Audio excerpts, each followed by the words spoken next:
नहीं पड़ता आपके 50% मार्क्स हैं या 59.6% है, कोई फर्क नहीं पड़ता, एफर्ट मार लो, काम हो जाएगा। बच्चों, आज एक ऐसे स्टूडेंट से आपको मिलवाने वाला हूँ जो उसने चेंज किया जेई का एग्जाम रिजल्ट लाने में, जो बहुत लोग सोचते हैं कि ये हम नहीं कर सकते। 11th क्लास में जब एग्जाम हो गया, अगर आपके मान लीजिए मार्क्स आ गया 60-70% मार्क्स, दे फील कि यार मैं जेई मेंस के एग्जाम या आईआईटी क्वालिफाई नहीं करता क्योंकि मार्क्स बहुत कम है। उनको लगता है कि नहीं यार, मैं सिर्फ सीबीएसई करूं, कहीं बीकॉम कर लूं या बीएससी कर लूं। ये जो हमारा स्टूडेंट है, इसने बताया कैसे चेंज कर सकते हैं। तो ये वो बच्चा है जिसने 11th क्लास में वो मार्क्स लाए which is very low marks, which is around 59.6% in class 11th, and then he qualified in JEE Mains with 96.8 percentile। और वो बच्चों ड्रॉप नहीं करना पड़ा, ये फर्स्ट अटेम्प्ट में क्वालिफाई किया।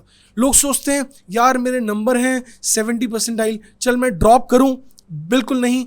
हिम्मत किया, मेहनत किया, बच्चे ने भी मेहनत किया, टीचर्स ने भी मेहनत किया, पेरेंट्स ने भी किया। लेकिन यार जो एफर्ट यहाँ दिखाते हैं कि ज़रूर नहीं कि सिर्फ आप चीज़ ड्रॉप कर जाओ, नंबर कमाए नहीं कर सकते। सही पढ़ना, सही एफर्ट, सही टीचर मिल जाए तो वो रिजल्ट आ सकता है।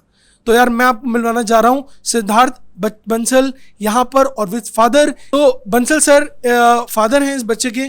तो कैसे उसने पढ़ा किया, 11th में क्या गलती किया, 12th में कैसे उसने इम्प्रूव किया और फर्स्ट अटेम्प्ट में उसने क्वालिफाई किया। सर मुझे ऐसा लगता है कि फर्स्ट अटेम्प्ट में जब क्वालिफाई कर जाते हो ना, आपकी लाइफ चेंज हो जाती है, कॉन्फिडेंस आता है कि आगे चल के कुछ भी कर सकते हो और कुछ भी हम कर सकते हैं, मतलब कुछ भी हम एफर्ट मार सकते हैं। Sir what do you feel about this thing?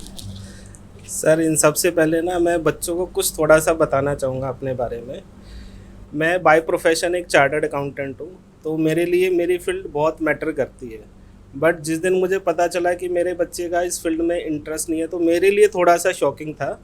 But मैं रिस्पेक्ट करता हूँ कि बच्चा जिस फील्ड में जाता है, जिस फील्ड की पढ़ाई करना चाहता है, हमेशा उसको उसी के ऊपर फोकस करना चाहिए। बट जिस तरह के इसके मार्क्स आ रहे थे या जिस तरह से इसका स्टडी का मैं देख रहा था, तो मुझे थोड़ा सा कम था कि शायद इतना अच्छे से ना कर पाए। बट जिस दिन के बाद हम लोग स्कॉलर्स में मिले, सुधांशु सर से मिले, उसके बाद मुझे थोड़ा सा कॉन्फिडेंस आया कि शायद बच्चा कुछ कर जाएगा। लेकिन बीच में जब टेस्ट होते हैं क्लास के अंदर, एग्ज़ाम होते हैं, तो उसमें भी रिज़ल्ट कुछ अच्छे नहीं आ रहे थे।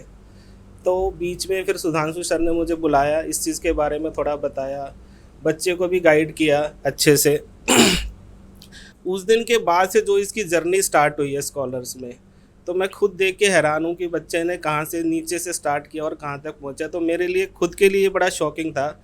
बट इन सब के पीछे बच्चे की मेहनत, टीचर्स की मेहनत, स्पेशली सुधांशु सर की मेहनत, जो इन्होंने इतने अच्छे से मेंटोर किया। और स्पेशल अट्रैक्शन मुझे पता नहीं किस वजह से था इनको सिद्धार्थ के साथ। तो मुझे बड़ा अच्छा लगा इन सब चीज़ों को देख करके कि बच्चे ने इतनी मेहनत की और सर ने सपोर्ट किया। आज उसी का रिजल्ट है कि मेरा बच्चा जो है 96 परसेंटाइल पे पहुँचा है। सही है सर। अल्टीमेटली सब ये तीनों का एफर्ट होता है, बच्चे भी हैं, टीचर्स भी हैं और पेरेंट्स का भी बहुत काम है, क्योंकि अकेले आप नहीं कर सकते हो, बच्चा अकेले नहीं कर सकता, तीनों का कंबाइंड एफर्ट है तो ये रिजल्ट होता है। तो एक बार सिद्धांत से बात करते हैं, भाई कैसे हुआ, तुमने क्या लगा यार कि क्या कर सकते हो? डर तो लगा ही होगा, ये तो श्योर है। 11th में मुझे भी याद, मैंने भी 11th पढ़ा था, मेरे भी 10th में 75% मार्क्स था 11th में। तो मुझे भी लग रहा था शायद नहीं कर सकता यार। 59 इस दिल्ली में, मतलब इस इंडिया में, यहाँ पर जब मेजॉरिटी लोगों के 95% आ जाते हैं, है ना भाई, आ जाते हैं 95% आ जाते हैं, और उनको लगता है कि यार हम चल बीएससी कर लें, क्या हम जेई क्वालिफाई कर सकते हैं, नीट क्वालिफाई कर सकते हैं, इट्स रियली डिफिकल्ट। और इस मार्क्स में तो तुम्हें लगता होगा भाई मैं बिल्कुल कर ही नहीं सकता, and then you qualified in the first attempt. ये बताओ यार एकदम ठीक है। सर लो लाइक जैसे मैं 11th ख़त्म होने का 12th में पहली क्लास में आपके साथ मिला था, तो आपने सबसे पहले मेरे को यही गाइड किया कि पहले 12th अपनी कंप्लीट करो और जो 11th है वो साथ साथ कंप्लीट करते रहो। तो आपने एक रिवीजन प्लान बना के दिया था, एक प्लेलिस्ट बना के दी थी जिसमें आपके फिजिक्स के सारे टॉप लेक्चर्स थे, संदीप सर के केमिस्ट्री के थे और मैथ्स के भी आपने बहुत सारे लेक्चर्स दिए थे। तो आपने कहा कि रेगुलर क्लासेस ऑनगोइंग रखो और साथ साथ अपने 11th का बैकलॉग कंप्लीट करते रहो। तो 12th का मैंने ऑन गोइंग रखा, टेस्ट देता रहा, बट इतना इम्प्रूव नहीं हो पाया क्योंकि साथ साथ मैं 11th का प्रेप कर रहा था। तो लास्ट में जब एकदम से जेई की डेट्स अनाउंस हो गई तो मैं आपके पास आया था। आपने फिर कहा था कि ये इंपॉर्टेंट टॉपिक्स हैं, पहले इन पे फोकस करो और इनको अच्छे से मास्टर कर लो।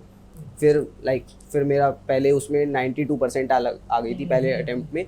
तो मेरे को लगा कि हाँ ठीक है, अगर सिर्फ स्ट्रॉन्ग टॉपिक करके इतने मार्क्स आ सकते हैं तो मैं अब पूरा फुल सिलेबस कवरेज पे जाता हूँ, बिल्कुल सही। तो तब मेरे इम्प्रूव हो जाएगा। तो फिर सेकेंड अटेम्प्ट में मैंने जो बचे हुए टॉपिक्स थे वो क्लियर किए और फिर 96% आ गए। करेक्ट, बिल्कुल। तो जो आई एम श्योर पढ़ते हो, प्रैक्टिस करते हो, पर डे में कितना कितना डाउट्स होते ही होंगे यार। जब जो चीज़ पढ़ रहे हो डाउट्स तो आएगा ही आएगा। तो डाउट क्या आप उसको छोड़ देते थे या टीचर से पूछते थे या सिर्फ रिकॉर्डेड करके ट्राई करते थे? क्या डाउट सॉर्ट आउट हो पाता था या छूट ही जाता था, फिर वैसे डाउट की वजह से रुक गया था काम? और आपने क्या बताया, एक बार ये क्लियरली बताओ। लाइक 11th मेरा ऑनलाइन था तो इतने अच्छे से डाउट्स नहीं ले पाया मैं। 12th में आती सबसे पहले मैंने आपने जो ट्रिक बताई डाउट्स के लिए कि चैप्टर ख़त्म होने के बाद डाउट्स मत लो, ऑनगोइंग क्लास है, घर जाके डीपीपी करो और फिर जो उस क्लास के डाउट्स आए हैं वो अगले दिन ही ले लो। तो उससे लाइक काफ़ी इंप्रूवमेंट हुआ। जबकि मैं पहले लाइक 2-3 चैप्टर खत्म होते थे फिर बल्क में डाउट लेता था तो आप भी लाइक ज़्यादा सॉल्व नहीं कर पाते थे, बट अगर रेगुलर बेसिस पे लेता था तो आप ज़्यादा सॉल्व करके देते थे और नई चीज़ें पता चलती थी डाउट सॉल्व। पता है बहुत सारे बच्चे क्या करते हैं, गलती करते हैं। हो गया मॉड्यूल, करा दिया, चलो चैप्टर कंप्लीट हो गया, अब डाउट करें स्टार्ट, अब प्रैक्टिस करें और फिर डाउट। मतलब आप सोच लो, चैप्टर पढ़ा, उसके बाद प्रैक्टिस किया, फिर डाउट पूछना है। तब तक जो चैप्टर है, जो भी चैप्टर है वो अगला चैप्टर सेकंड स्टार्ट हो गया। फिर कहाँ डाउट करोगे, क्योंकि टीचर तो आगे चलते हैं ना। फिर you never get the confidence कि अब मैं कैसे डाउट हो जाएगा। तो हम सबको बोलते हैं, इसको भी ये बोला था, आज जो पढ़ाया उसको आज ही प्रैक्टिस करके अगले दिन डाउट कर लो उसको। और एक बात 100% समझ लेना, मैं आपको 100% गारंटी बोल रहा हूँ अबाउट माई एक्सपीरियंस, ठीक है, कि जिसने लास्ट एग्जाम तक अपना डाउट पूछ लिया, लास्ट तक भी डाउट पूछ लिया, उसका सिलेक्शन 100% होगा। कुछ बच्चे ना एक गलती करते हैं, आप बताना क्यों, मेरे को ऐसा लगता है, मैंने इतनी चीज़ समझी है कि जब उनका कोर्स कंप्लीट हो गया ना, ये सब समझना बात को, वो कहते हैं कि अब तो मैंने कोर्स कर लिया, अब मैं घर पे प्रैक्टिस करूँ, अब मैं डाउट नहीं पूछने की क्योंकि मेरे को टीचर से पढ़ा दिया, अब कैसे मैं पूछेंगे, डाउट कैसे पूछे कर दे। क्या ये सही है या गलत है, ये बताओ मुझे। सर गलत है। लाइक अगर तुम मतलब प्रैक्टिस भी कर रहे हो, कोर्स खत्म होने के बाद प्रैक्टिस तो करोगी, तो उस प्रैक्टिस में डाउट्स आएंगे तो वो सॉल्व करने काफ़ी ज़रूरी है। तो लाइक जब मेरा कोर्स खत्म हो गया था तो जब आपकी बाकी क्लासेस जो लाइक न्यू बैचेज है उनकी क्लासेस चलती थी, जो उनके ब्रेक्स होते थे, मैं तब में आके डाउट्स लेके जाता था। एग्जैक्टली। मतलब क्या जब तुमने अभी जेई का एग्ज़ाम दिया था उससे पहले कितने लास्ट तक आकर के तुम मिले और डाउट्स कब तक पूछा? लेट्स से अगर मान लो जो एग्ज़ाम है, लेट्स से फॉर एग्जांपल 10 अप्रैल से स्टार्ट हुआ एग्ज़ाम हो, 7 अप्रैल से एग्ज़ाम है, तो तुम कब तक लास्ट में अपने आके डाउट तुमने किया?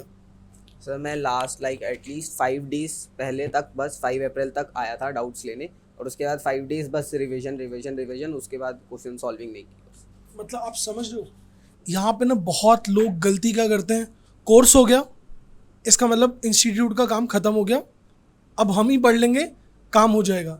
सबसे बड़ी गलती बात है। मतलब अभी आपका जब एग्ज़ाम आ रहा है ना, आपको लास्ट डे तक भी टीचर से मिलना है, कह रहा हम तो पढ़ लिया, कोर्स हो गया कंप्लीट। सर कोर्स से कुछ नहीं काम है, डाउट पूछना है। इवन लास्ट डे में भी आकर के एक बार सर को हेलो, पैर छूना चाहो मिल लो, हाथ मिल लो, हेलो कर दो, वो ज़रूरी है, इंपॉर्टेंट। क्योंकि टीचर क्या है ना, आपको कॉन्फिडेंस का काम देते हैं, और वो जो कॉन्फिडेंस देता है वहीं से आपका रिजल्ट आता है। आपको टीचर यही चाहते कि आपका अच्छा रिजल्ट आए। गलती क्या करते हैं, पढ़ लिया, अब बस हो गया कोर्स, अब हमें पढ़ना है, अब कोचिंग की कोई ज़रूरत नहीं है। That is the biggest wrong. आपके और भी जो फ्रेंड्स हैं आपके, जैसे गौतम है, आई थिंक वो भी लास्ट तक भी डाउट्स अपने आता था, और ऑफलाइन भी होता था, ऑनलाइन भी होता था, चाहे अगर 4 लोग बैठे वो भी डाउट पूछते थे। मतलब डाउट में इससे कोई मतलब नहीं कि डाउट अगर कम लोग हैं तो डाउट की कोई ज़रूरत नहीं है। हम हमारे तो सबको बोलते हैं, एक बच्चा हो चाहे 100 बच्चे हों, डाउट ज़रूर कराना है। और मतलब मैं क्या करता था, मुझे याद है, मैं जब पहले मैथमेटिक्स बैच को पढ़ाता था, यू वोंट बिलीव, मैं रात को 3 बजे 4 बजे तक बैठ करके ना यहाँ पे बच्चों के मैं डाउट्स लेता था, मतलब 3 बजे 4 बजे बैठ के भी डाउट्स होता था, ठीक है। आज वो आईआईटी और बहुत यूएस में कहाँ कहाँ पे अलग अलग जगह पे हैं, ठीक है, वो मुझे कॉल करते हैं वहाँ से बताने के लिए, सर हमने आपने डाउट सॉल्व किया इसलिए हम सेलेक्ट हुए। और जो लोग टॉपर भी थे लेकिन आकर के उन्होंने डाउट नहीं पूछा, उनका रिजल्ट नहीं आया। That is the main thing, right. तो बस इन चीज़ों को अगर फॉलो करोगे आपको ज़रूर बेनिफिट हो जाएगा। एक और बात बताओ कि यार कभी तो मन टूटता होगा कि यार मेरे मार्क्स नहीं आ रहा, टेस्ट नहीं हो रहा। क्या जो यहाँ पे टेस्ट होते थे, क्या यहाँ जो टेस्ट होते थे वो टेस्ट आपको बेनिफिट होते थे, या आपको कोई एक्स्ट्रा टेस्ट देने की ज़रूरत होता था एग्ज़ाम देने की, या ये जो स्कॉलर्स के टेस्ट होते थे उसी से काम हो जाता? थोड़ा इंक्लिनेशन था केमिस्ट्री की तरफ ज़्यादा, तो उसकी मैंने केमिस्ट्री की ज़्यादा अच्छे से प्रैक्टिस की थी, उसकी अलग अलग बुक्स लगाई थी। बाकी मैथ्स और फिज़िक्स में मैंने मॉड्यूल ही फॉलो किया। ठीक।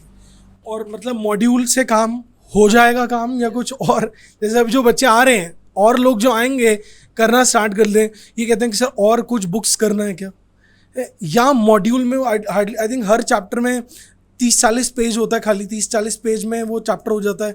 क्या लगता है 30-40 के अलावा और मॉड्यूल में और क्वेश्चंस कर रहे हैं और बुक्स करना है, या मॉड्यूल सफिशिएंट है? सर मॉड्यूल इनफ है, और लाइक जो आप क्लास में इलस्ट्रेशंस कराते हो उसी की प्रैक्टिस करनी ज़्यादा जरूरी। वो थोड़े लाइक चैलेंजेस प्रॉब्लम टाइप होते हैं, तो वो अगर आप एक उनकी थिंकिंग डेवलप करा देते हो तो उसके बाद फिर मॉड्यूल थोड़ा ईजी हो जाता है।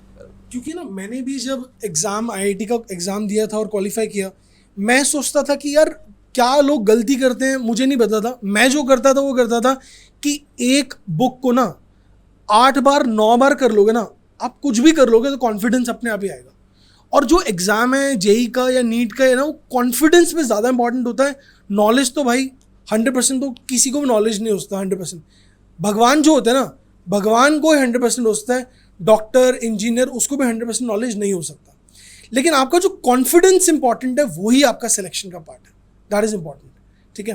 बस मैं इसी बात से श्योर करूँगा यार कि जो स्कॉलर्स की जो टीचर्स हैं, है ना, या हमारी टीम है, पूरी टीम, राइट, इंक्लूडिंग मी, मैं भी थोड़ा पढ़ा सकता हूँ, तो हम पूरी टीम इस बात पे एफर्ट मारते हैं कि आपका रिज़ल्ट कैसे निकालना है वो हमें मालूम है, तरीका है। वो ऐसा नहीं कि एक ही दिन में बना लिया, नहीं यार 15 साल लग गए। तो जो एफर्ट से ही आपका रिजल्ट आता है वही बताने का आपको सब कुछ। बस आप उसको एफर्ट कर लो तो आपका रिजल्ट आएगा ही।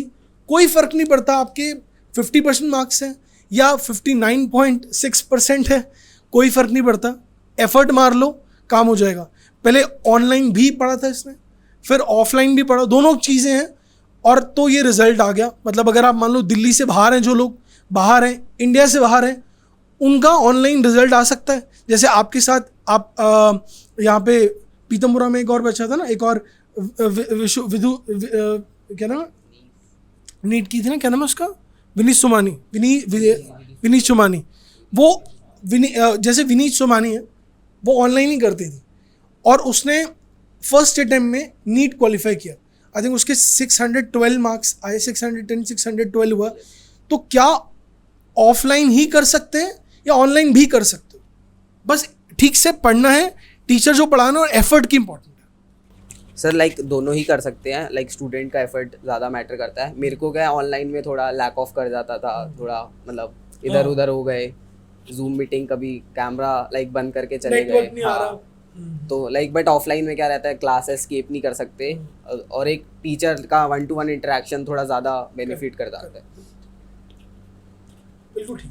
बाकी ऑनलाइन भी बेटर है, बट लाइक अगर कोई ज़्यादा कंसिस्टेंट है तो उसके लिए ऑनलाइन सबसे बेस्ट है, उसको तो ऑफलाइन आने की ज़रूरत नहीं। जो लोग बाहर हैं, दिल्ली से बाहर हैं, वो नहीं आ सकते, नहीं हो सकता, तो हमने तो उनको यो भी बेनिफिट्स कर दिया कि जो लोग नहीं आ सकते वो ऑनलाइन भी कर सकते हैं।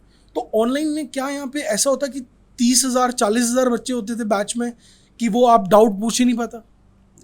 सर जो मेरा 11th का बैच था मैंने वही ऑनलाइन लिया था, तो उसमें लाइक वैसे रेगुलर 40 बच्चे आते थे, बट आपकी क्लास में थोड़ा ज़्यादा इंटरेक्टिव रहता था तो 50 बच्चे आ जाते थे। और वो लाइक ऐसा तो नहीं 20-30 हज़ार लोग तो नहीं होते? नो सर लाइक 50 आप जूम मीटिंग रखते और उसमें आप सबका नेम ले लेके लाइक सबसे डाउट क्लियर करते थे और सबसे मेथड पूछते थे कि किसी के पास कोई यूनिक मेथड है तो सॉल्व करने का बताओ। करेक्ट। और रिकॉर्डेड लेक्चर्स हो रहे थे तो यस यस सर, आप रिकॉर्डिंग्स भेज देते थे, बट आप कहते थे कि रिकॉर्डिंग पहली प्रायोरिटी नहीं रखनी चाहिए, लाइव देखना चाहिए। ठीक है। और कुछ चीज़ आप सर ज़रूर इनके बारे में बताएं, कैसे कर सकता है? आपके भी वर्ड्स देखो भाई, आप लोग इंजीनियरिंग का जो लेवल है, जो डायरेक्ट डॉक्टर है, सीए के लेवल भी वो सेम ही होता है भाई, उतना सेम लेवल के होते हैं, पता ना? जैसे आप साइंस वाले बच्चे राइट, साइंस वाले हो ना, जो कॉमर्स का भी ये टॉपर्स होते हैं भाई, मतलब समझ रहे हो? जो अगर साइंस वाले हैं, कॉमर्स वाले टॉपर्स यही हैं। तो सर इनको भी कुछ मोटिवेट करो, बताओ कैसे करना है, आपके भी वर्ड्स दिल वर्ड हेल्प करें सर। जरूर देखिए, पढ़ाई थोड़ा सा लाइफ का बहुत ही इम्पोर्टेंट पार्ट होता है, और आप जिस एज में हो, इस एज में आप जितनी मेहनत कर सकते हो, जितनी लगन से कर सकते हो, उतनी ज़्यादा से ज़्यादा मेहनत करो। और सबसे अच्छी बात क्या है कि आपको इतना अच्छा इंस्टीट्यूट मिला है, इतने अच्छे टीचर्स मिले हैं जो 1-to-1 इंटरेक्शन करते हैं। जनरली क्या होता है, लोग बैच में पढ़ा के चले जाते हैं, इतना फोकस नहीं करते स्टूडेंट के ऊपर। बट यहाँ मैंने देखा, स्पेसिफिकली मैंने अपने बच्चे के लिए महसूस किया कि जिस तरह से बच्चे के साथ वो इंटरेक्शन करते हैं, उनकी पर्सनल चीज़ों को अंडरस्टैंड करते हैं कि कहाँ पे उनको पढ़ाई में दिक्कत आ रही है, कहाँ पे उनको प्रॉब्लम्स हो रही है, तो वो एक एक चीज़ को सॉल्व करते हैं। इवन अगर वहाँ तक भी उनको समझ नहीं आ रहा तो पेरेंट्स को बुला करके कोऑर्डिनेशन करते हैं कि ताकि किसी तरह से उनको आगे दिक्कत ना हो। देखिए, रिजल्ट सबके लिए इम्पोर्टेंट होता है, बट जब बच्चा अचीव करता है तो वो बच्चे के लिए और पेरेंट्स के लिए बहुत ही मैटर करता है। तो मैं तो आप सबको यही कहूँगा कि अब आप लोग यहाँ पर आए हो तो लाइफ में इस पार्ट में जितनी ज़्यादा मेहनत कर सकते हो उतनी ज़्यादा से ज़्यादा मेहनत करो, ताकि आपके पेरेंट्स भी प्राउड फील करें और टीचर्स भी प्राउड फील करें। ठीक है। Thank you for all the students. आपको कोई भी आपको मन में कोई बात है आप पूछ सकते हो, ऐसे कोई दिक्कत तो नहीं है? नहीं सर। बताओगे, ये भी तो आपसे छोटे भाई हैं। Yes sir. और कुछ को मेरे से डर लग रहा है तो आपने मैंने किसी को पीटा क्या? मैं तो बहुत पीटता था। नहीं, आप पहले ही पीटते थे। बोल भी दिया है कि आप पहले पीटते थे। कुछ भी डाउट आप पूछ सकते हो यार। आप चैप्टर वो कब कंसीडर करते हैं कि हाँ ये चैप्टर खत्म हो गया है मेरा? % से अबव मार्क्स आते हैं जो स्पेसिफिक चैप्टर टेस्ट है उसमें। और जैसे आपने एक्स्ट्रा बुक सॉल्व करी आप कह रहे हो, तो आपको क्या लगता है कि जो एक्स्ट्रा बुक आप सॉल्व करते हो उनका लेवल ज़्यादा हाई होता है, या फिर जो क्वेश्चन पेपर बनता है जेईई मेंस या एडवांस है उसका ज़्यादा हाई? जो बुक होती है, कोई भी रेफरेंस बुक होती है, उसका लेवल हमेशा मेंस के पेपर से हाई रहता है। ठीक है, एडवांस का तुम प्रेडिक्ट नहीं कर सकते क्या आएगा, बट मेंस का हमेशा लेवल रेफरेंस बुक से कम ही रहेगा। तो अगर तुम रेफरेंस बुक में अच्छे से सॉल्व कर पा रहे हो तो तुम बहुत अच्छे लेवल पे हो। लाइक तो आपने जैसे 11th वापस करी थी, हाँ, मैंने बैकलॉग के थ्रू की थी। तो आपने कहाँ से टाइम निकाला, मतलब आप कितना टाइम देते थे 11th को पर डे के हिसाब? जो रेगुलर लेक्चर्स होते हैं 12th के, और लाइक लास्ट के 6 मंथ्स में मैंने स्कूल जाना बंद कर दिया था। तो लाइक मैं फिर तब मेरे पास अच्छे से टाइम आ गया था कि मैं 11th कर सकूँ। तो जो मॉर्निंग क्लासेस, जो मेरा स्कूल का टाइम रहता था 2 बजे तक, तब मैं 11th करता था, और उसके बाद यहाँ के स्कॉलर्स में ऑफलाइन 12th कंप्लीट करता था। और एक छोटी सी और बात बताऊंगा कि आप ना बहुत एक्स्ट्रा बुक्स अलग मत सोचो। आप मॉड्यूल जो कर रहे हो उसको 3 बार 4 बार करोगे, आपका काम अपने आप हो जाएगा। ये मैं मतलब फोर्स नहीं कर रहा हूँ, सजेशंस है, बाकी करना आपका पॉइंट है। ज़्यादा सब किताबें रख लोगे अलग अलग, 3-3 4 कर लोगे, कॉन्फिडेंस आएगा ही नहीं। एक चीज़ कर लो, 3 बार कर लो, 4 बार कर लो। मैं मैंने 3 बुक्स लिया था, IIT maths, IIT books, IIT physics, IIT chemistry, IIT maths. उसको मैंने 8-8 बार 9-9 पढ़ा था, तो मैं क्वालिफाई कर पाऊंगा। तो सेम चीज़ है, आप 9 किताबें कर लो एक बार में, उससे बेटर एक किताब को 9 बार कर लो, उससे आपका श्योरिटी ज़्यादा है। उससे ज़्यादा कुछ करना है, यही करना है बस, दैट विल हेल्प। और डेली डाउट पूछना, अच्छे टीचर होने चाहिए जो आपको डाउट जरूर करना है। आपका अगर डाउट नहीं कर रहे हो, नहीं पूछ रहे डाउट, तो फिर आप सेलेक्ट नहीं कर पाओगे, ये गारंटी है। आप बहुत टॉपर हो, आप मॉड्यूल बहुत अच्छा हो, आपको टीचर जबरदस्त पढ़ा रहे हैं, राइट, लेकिन आप डाउट नहीं पूछ रहे हो, मेरे से साइन के लिख लो, आपका सिलेक्शन होगा। आप समझो, मतलब ये हमारा ज्यादा एफर्ट है भाई, पढ़ाने के बाद डाउट हमारा एफर्ट है कि कम हो गया, बड़ा एफर्ट। मैं बोल रहा हूँ आपको डाउट पूछो, हम आपको बेनिफिट कर रहे हैं, आपको नुकसान कर रहे हैं कि नहीं यहाँ पर डाउट मत पूछो, चले जाओ, नहीं। हम आपको DPP देते हैं, प्रैक्टिस देते हैं, मॉड्यूल देते हैं, डाउट पूछते हैं, रिकॉर्डेड लेक्चर देते हैं, और उसके बाद हर चीज़ करना, तो फिर तो तुम्हें काम है। रास्ता करना है, करना काम तुम्हें है। अगली का पॉइंट और कुछ भी चीज किसी में है? जो क्लास में पढ़ाया है वही पढ़ते रहो, और मॉड्यूल का लेवल 4 मत करो अगर टेस्ट करना है, वो एकदम तुम्हारा जब पूरा चैप्टर कंप्लीट हो जाए तब करो। 1 2 3 लेवल अच्छे से कर लो, 2 बार कर लो, टेस्ट के लिए काफ़ी इनफ है। 3 बार भी कर सकते हो, मतलब वो तो जितनी ज़्यादा बार जितनी बार करो उतना बेटर। टाइम पे डिपेंड करता है कितना टाइम होता है, टाइम वेस्ट भी करते हैं। यूट्यूब में बहुत चीज ढूंढते हैं, टीचर देखते हैं, क्या उससे है कि भाई 10 टीचर देख लो, 10 लोग यूट्यूब पे देख लो? नहीं सर, मतलब मैंने भी देखे थे काफ़ी प्लानर शुरू में कि इतने टाइम पे ये करो, 1000 लोग planning बट लास्ट में क्लास के 6 मंथ में मैंने खुद ही बैठ के अपना प्लानर बनाया था कि ये चैप्टर पहले करना है और ये चैप्टर ही करना है। फिजिक्स में स्पेशली कर सकते हो, जो 11th में है तो यूनिट्स वाइज उठाओ, पहले पूरी मैकेनिक्स 1 करो, मैकेनिक्स 2 करो, फिर यहाँ पे 12th में आ जाओ, इलेक्ट्रोडायनामिक्स करो, मॉडर्न फिजिक्स करो और ऑप्टिक्स करो। तो ऐसे सेट्स में उठाना चैप्टर हमेशा रिवीजन के लिए। हाँ ठीक है। एनीवन एल्स बेटा? कुछ बच्चे शायद 10th वाले भी हैं, 9th वाले भी है, 10th वाले भी हैं, कुछ डिस्कस कर सकते हैं। ये बहुत अच्छा बच्चा था हमारा, ठीक है, डिस्कस कर सकते हो कुछ भी इफ यू वांट। एनीवन? डर रहे हैं लोग? मतलब आप हर दिन कितने घंटे दे देते हैं पढ़ाई को? कोई फिक्स नहीं है एक्चुअली, फिक्स नहीं रहता। जितना मन करे उतना पढ़ो, किसी दिन ना मन करे बिल्कुल ना पढ़ने का तो लीव कर दो, कोई फ़ायदा नहीं है उस दिन दोबारा पढ़ने का, क्योंकि फिर वेस्ट ही है। तुम पढ़ भी रहे हो, उससे बढ़िया कुछ रिवाइज कर लो पुराना न्यू पढ़ने से बढ़िया। तो उस दिन मैंने कभी RD शर्मा तो सॉल्व नहीं की मैं, अगर मैंने एक्स्ट्रा बुक लगाई है तो केमिस्ट्री में लगाई है, स्पेसिफिकली ऑर्गेनिक के लिए MS चौहान। वो भी मैंने इसलिए लगाई थी क्योंकि जो मेरी मॉड्यूल थी वो मैंने काफ़ी जल्दी कंप्लीट कर दी थी ऑर्गेनिक की, तो फिर मेरे पास काफ़ी टाइम बच गया था वो करने का, तो इसलिए मैंने एक्स्ट्रा बुक लगाई थी उसमें। इसमें